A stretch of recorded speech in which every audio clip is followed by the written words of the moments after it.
नमस्कार दोस्तों, आपका स्वागत है हमारे इस नए वीडियो क्लास में। आज हम बीए पॉलिटिकल साइंस सेमेस्टर 4 का अध्ययन करेंगे। बुक है हमारा public policy and administration in India, यानी भारत में सार्वजनिक नीति और प्रशासन। आज हम इकाई 1 का पार्ट 2 करने जा रहे हैं। इससे पहले मैंने इकाई 1 का जो पार्ट 1 था उसको अपने चैनल पर अपलोड कर दिया, जो कि 2 वीडियो में बटा हुआ था। तो आज हम पार्ट 2 करेंगे, भारत में लोक नीति की प्रक्रिया। तो चलिए शुरू करते हैं। ये हमारे इकाई 1 का चैप्टर नंबर 2 है, जिसका नाम भारत में लोक नीति की प्रक्रिया। जो हमारा पहला पॉइंट है वह नीति प्रक्रिया की संरचना। तो मैं आपको बता दूं, यहाँ पे नीति प्रक्रिया की संरचना के बारे में समझाया गया है। ये पॉइंट परीक्षा की दृष्टि से महत्वपूर्ण नहीं है, लेकिन मैं आपको समझा देता हूँ। इसमें क्या है, पहला है अपवर्ड फ्लो। अपवर्ड फ्लो मतलब जब नीति निर्माण करते हैं ना, तो उसमें जो लोगों की मांग होती है ना, वो अपवर्ड होता है, यानी आगे की ओर बढ़ता है, ऊपर की ओर जाता है। ऊपर की ओर क्यों जाएगा? क्योंकि जो जनता की मांग होती है ना, वो दिन प्रतिदिन बढ़ती जाती है, यानी कभी जनता की मांग पीछे नहीं होगा। आज जनता ने अगर स्कूल की मांग की है ना, तो कल वो कॉलेज की मांग करेंगे। अगर कल उन्होंने कॉलेज की मांग कर दिया, तो फिर वो यूनिवर्सिटी की मांग करेंगे, बड़े बड़े यूनिवर्सिटी की मांग करेंगे, ठीक है ना। तो ऐसा है ना कि जो जनता की मांगे होती है ना, वो ऊपर की ओर फ्लो करती है, यानी हमेशा बढ़ती जाती है। और सरकार के बारे में दे रखा है कि सरकार की नीति जो है ना, वो नीचे की ओर फ्लो करती है, यानी डाउनवर्ड फ्लो। डाउनवर्ड फ्लो मतलब होता है कि सरकार जब भी कोई नीति निर्माण करेगा ना, तो उसका असर समाज के ऊपरी वर्ग से लेकर निम्न वर्ग तक, यानी जो नीचे वाले जो गरीब वर्ग होते हैं ना, वहाँ तक उनके नीतियों का प्रभाव दिखेगा। और तीसरा पॉइंट का मैं मतलब समझा देता हूँ, इससे आप पढ़ लेना, मैं बस मतलब समझा देता हूँ कि इसमें क्या होता है कि सरकार पहले अपवर्ड फ्लो पर अध्ययन करेगी, फिर अपने निर्णय जो है ना नीचे की ओर जो प्रभाव करेगी सरकार का जो निर्णय, यानी जिसको हमने डाउनवर्ड फ्लो पढ़ा था। तो क्या होता है कि आखिरी पॉइंट में अपवर्ड फ्लो और डाउनवर्ड फ्लो में जो भी कमियां है ना, उसको ढूंढ कर उसमें सुधार किया जाता है। तो ये आपको समझ में आ गया होगा। चलिए आगे बढ़ते हैं। आगे है नीति प्रक्रिया में 3 प्रमुख तत्व शामिल होते हैं, ठीक है ना। अब मैं बता देता हूँ। पहला समस्या। अब जो नीति निर्माण करते समय हमें सबसे पहले किस चीज़ का सामना करना पड़ता है? हमें सबसे पहले ये देखना पड़ता है कि हम जिसके लिए नीति बना रहे हैं ना, वो समस्या क्या है। यानी हमें सबसे पहले समस्या को आइडेंटिफाई करना पड़ता है, समस्या को ढूंढना पड़ता है। जब हमने समस्या ढूंढ लिया, फिर हमें अभिकर्ता की जरूरत पड़ती है। अभिकर्ता मतलब जो उन समस्याओं का अध्ययन करे, जिनको उन समस्याओं के बारे में पूरा ज्ञान हो, और जो उन समस्या को समझकर सरकार को एक ठोस उपाय बताए, ठीक है ना। और तीसरा नीति। नीति मतलब होता है कि जो समस्या उस समस्या का कैसा समाधान किया जाए, इसके लिए एक प्लानिंग बनाए, एक पॉलिसी बनाए, उसी को हम नीति कहते हैं। तो ये 3 तत्व होते हैं नीति निर्माण की प्रक्रिया में। तो चलिए आगे देखते हैं। आगे हमारा है नीति जो है ना, वो कितने प्रकार के हैं और इसे हम कितने भागों में डिवाइड कर सकते हैं। तो चलिए देखते हैं। पहला जो हमारी नीति है वो है वितरण नीति। वितरण नीति मतलब वितरण की नीति।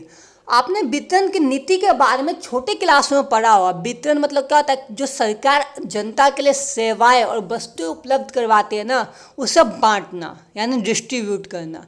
तो इसमें क्या होता है कि सरकार ने जो नीति बनाया है, तो उस नीति का अध्ययन करके सरकार वितरण नीति के माध्यम से जनता के बीच में सेवाओं, नगद लाभ और वस्तुओं को बांटती है। समझ में आ गया आपको कि सरकार ने जो गरीबी कम करने के लिए, जो शिक्षा के लिए, या जो स्वास्थ्य सेवाओं के लिए, या जो सामाजिक कल्याण के लिए, या सार्वजनिक सुरक्षा के लिए जो योजनाएं बनाए ना, उसको जन जन तक पहुंचाना, जन जन में उसका वितरण करना, ठीक है ना। ये पहला आपको समझ में आ गया होगा। दूसरा पुनर्वितरण नीति। पुनर्वितरण नीति क्या है, इसे देख लेते हैं। इसमें क्या है, आय और धन का अनुपातित वितरण से बचकर सामाजिक आर्थिक परिवर्तन लाने के लिए मौजूद नीतियाँ पुनः अवस्था से संबंधित होती है। नीतियाँ मूल्यों का एक समूह होता है जो अच्छी तरह से संपन्न जरूरतमंद समूहों तक स्थानांतरित करती है, ठीक है ना। पुनर्वितरण नीति में मतलब ये समझाया गया है, इसमें हम इन चीज़ों का अध्ययन करते हैं कि सरकार ने जो नीति बनाया था, उस नीति का जब सरकार ने वितरण किया था, तो वो नीति उस गरीब वर्ग तक पहुंचा या नहीं पहुंचा जिसके लिए सरकार ने नीति बनाया। अगर नहीं पहुंचा तो उन्हें पुनर्वितरण नीति के माध्यम से दोबारा उन तक उन नीतियों को, उन प्लानिंग को, उन सेवाओं या उन वस्तुओं या उन लाभों को पहुंचाया जाता है, इसलिए इसे पुनर्वितरण नीति कहते हैं। तीसरा है संवैधानिक नीति। संवैधानिक नीति में क्या होता है कि इसमें संवैधानिक मामलों पर बल दिया जाता है, अर्थात सरकार ने जो नीति बनाया है उस नीति के लिए जो सरकार को पैसों की जरूरत पड़ेगी ना, जो मुद्राओं की जरूरत पड़ेगी, जो पैसे या धन की जरूरत पड़ेगी, उन धनों को पाने के लिए, उन धनों को लाने के लिए सरकार क्या क्या प्लानिंग करेगी, यानी सरकार कैसे पैसे लाएगी, नीति के निर्माण में जो जितना भी खर्च आएगा तो उसके लिए सरकार कैसे पैसे लाएगी, कहाँ से लाएगी, उन पर जब अलग से नीति बनाई जाती है तो उसे संवैधानिक नीति कहते हैं। यानी यहाँ पे सरकार जो नीति बनाए है उसके लिए जो सरकार को पैसों की ज़रूरत है उस पर नीति बनाती है कि पैसे कहाँ से आए। इसके बाद है नियंत्रक नीतियाँ। नियंत्रक नीति मतलब होता है सरकार उन बाधाओं को पहचान करके उन पर नियंत्रण करती है जो बाधा नीति निर्माण की प्रक्रिया में सरकार के लिए रुकावट पैदा करे। तो यहाँ पे सरकार उन बाधाओं पर नियंत्रण करती है। इसके बाद आता है मूलभूत नीति। मूलभूत नीति मतलब क्या होता है कि सरकार यहाँ पर उन चीज़ों पर सबसे पहले नीति बनाने की प्रयास करती है, यानी सरकार सबसे पहले उन तत्वों पर या उन समस्याओं पर नीति बनाती है जो समस्या जनता के मूलभूत ज़रूरतों से जुड़ा हो। जैसे सरकार साफ पानी कैसे उपलब्ध करवाया जाए, सफाई व्यवस्था को कैसे सुचारू रूप से चलाया जाए, लोगों को सुरक्षा कैसे दिया जाए, लोगों के लिए खान पान, शिक्षा और स्वास्थ्य सेवाएं कैसे उपलब्ध किया जाए, ये मूलभूत जनता की ज़रूरतें। जब सरकार इन मूलभूत पर कानून बनाती है, नीति बनाती है, तो उसे मूलभूत नीतियाँ कहते हैं। चलो आगे देखते हैं आगे क्या है। आगे है मोटे तौर पर हम कोई भी नीतियों को इस प्रकार समझ सकते हैं, यानी मैं आपको इसका मतलब बता देता हूँ। ये परीक्षा की दृष्टि से महत्वपूर्ण तो नहीं है ये वाला पॉइंट, लेकिन आपको फिर भी इसे समझ लेना चाहिए। तो मैं बताता हूँ कि सरकार जो नीति है ना वो जो किन किन चीज़ों के लिए बनाती है। अभी हमने देखा सरकार वित्तक नीति, पुनर्वितरण नीति, संवैधानिक नीति, नियंत्रक नीति और मूलभूत नीति बनाती है।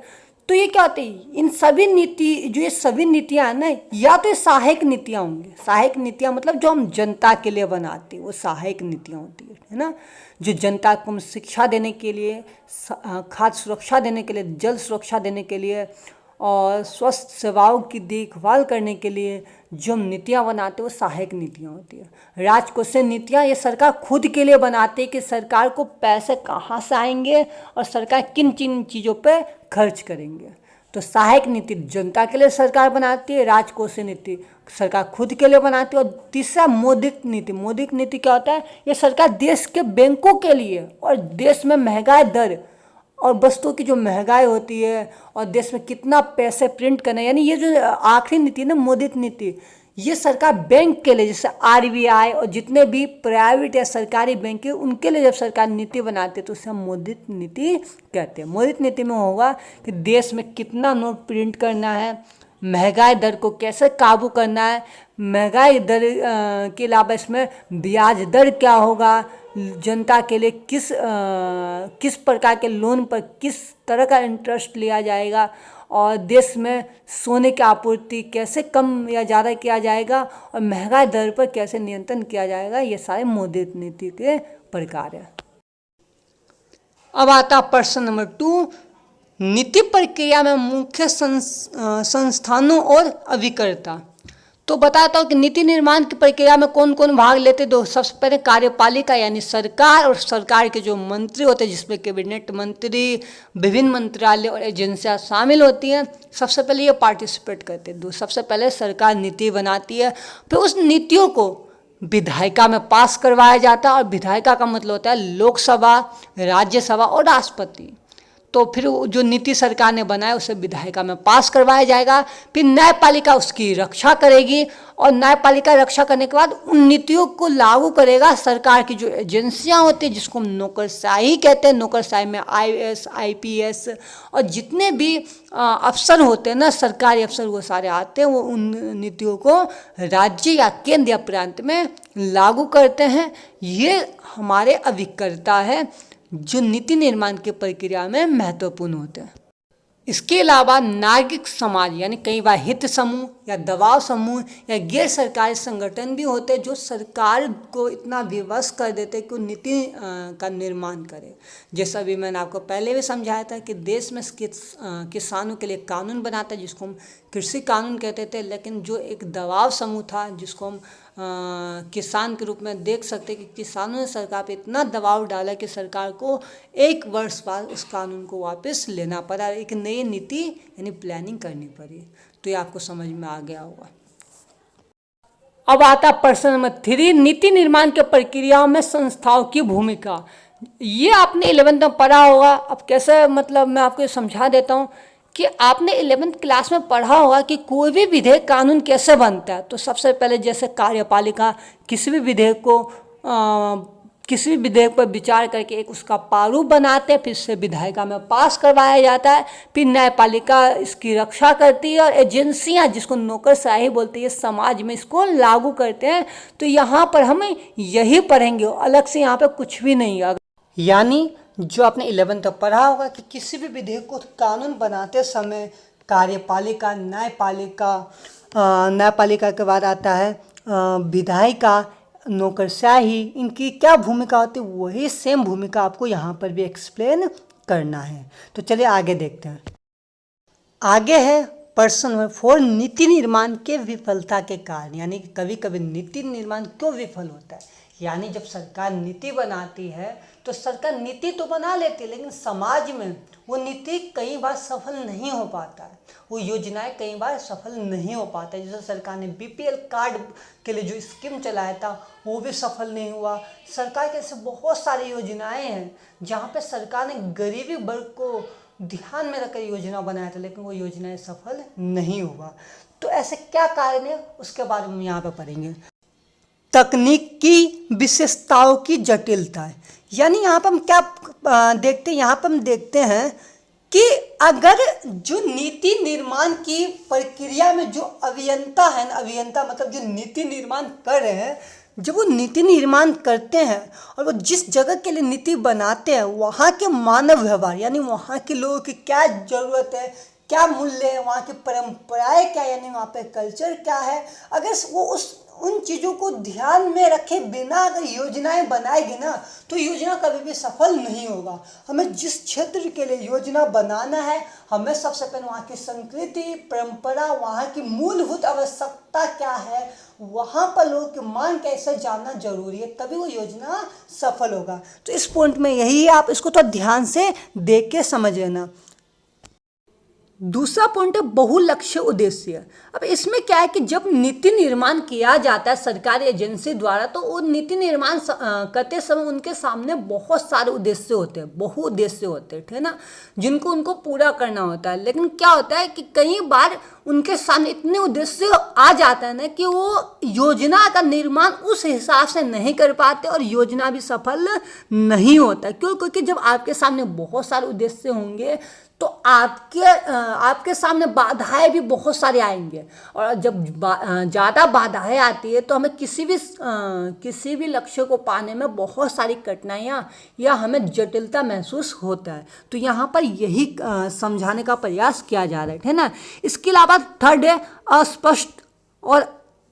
अस्पष्टता और अस्पष्ट की नीति संरचना, ठीक है ना। इसके बारे में मैं आपको थोड़ा समझा देता हूँ। इसमें क्या होता है कि कई बार हमें समस्या और उन समस्याओं का जो समाधान होता है ना वो इतने जटिल होते हैं ना कि हमें दिशाहीन बना देते हैं। मतलब क्या होता है, कई बार हमारे सामने ऐसी बाधाएं आ जाती है कि उसका जो हल होता है ना इतना ज़्यादा जटिल होता है कि हम अपनी दिशाएं भूल जाते हैं। यानी हमें किस तरह की प्लानिंग करना है, हमें कैसा हमें लक्ष्य को पाने के लिए किस प्रकार की नीति बनाना है, प्लानिंग करना है, उसमें हमें जटिलता महसूस होता है और हम अपने काम में सफल नहीं हो पाते हैं। तो यहाँ पे यही एक्सप्लेन किया जा रहा है कि नीति निर्माण करते समय ये भी एक परेशानी आता है। अभी आप पॉइंट नंबर 4 है बेजोड़ वरीयताएं। बेजोड़ वरीयताएं का मतलब होता है कि कई बार जब हम नीति बनाते हैं ना और उस नीति के फलस्वरूप जो स्थानीय लोगों को सरकार की दी गई सेवाएं या वस्तुएं या जिस प्रकार की नीति बनाई है हमने उस क्षेत्र या वहाँ के स्थानीय लोगों के लिए, वो उनकी मांगों से मेल नहीं खाता। मतलब उनकी मांगें कुछ और होती है और हम नीति कुछ और बना देते हैं। तो ऐसी नीति भी कई बार विफल हो जाती है। विफल क्यों होती है? क्योंकि तो नीति निर्माण करते समय में इस बात का ध्यान देना जरूरी होता है कि जिस समय जनता की जो मांग है हम नीति उसके अनुरूप बनाएं। आखिरी पॉइंट है हमारा उचित बुनियादी ढांचे की कमी। अब इसका मतलब क्या? इसका मतलब ये है कि जब हम नीति निर्माण करते हैं ना, तो अगर हमारे सामने उस समय गलत इन्फॉर्मेशन हो यानी गलत आंकड़े हो, या हमारे सामने बहुत बड़ी बड़ी बाधाएं यानी रुकावट हो, या जो नीति निर्माण कर रहे हैं ना वो अयोग्य हो, या संसाधनों की कमी हो या पैसों की कमी हो, तो क्या होता है कि नीति निर्माण सही से नहीं हो पाता। और अगर नीति निर्माण में कोई भी कमी हो, उसके कार्य सूची में कुछ भी कमी होगा, तो नीति निर्माण की प्रक्रिया जब जनता के बीच में लागू होगा तो वो भी सफल नहीं होगा। तो यहाँ पर यही कहने का प्रयास है। तो ये चैप्टर अब यहाँ पे पूरा हो गया। जो ये हमने आखिरी पॉइंट पढ़ा था नीति निर्माण की विफलता के कारण, ये थोड़ा आप ध्यान देना, ये इंपॉर्टेंट पॉइंट है यहाँ पर। और मैं आपको बता दूं कि ये वीडियो अब यहीं पे हम ख़त्म करते हैं। अगर आपको हमारा ये वीडियो पसंद आया तो इस चैनल को सब्सक्राइब करें, वीडियो को लाइक करें और जितना अधिक हो सके उसे शेयर करें।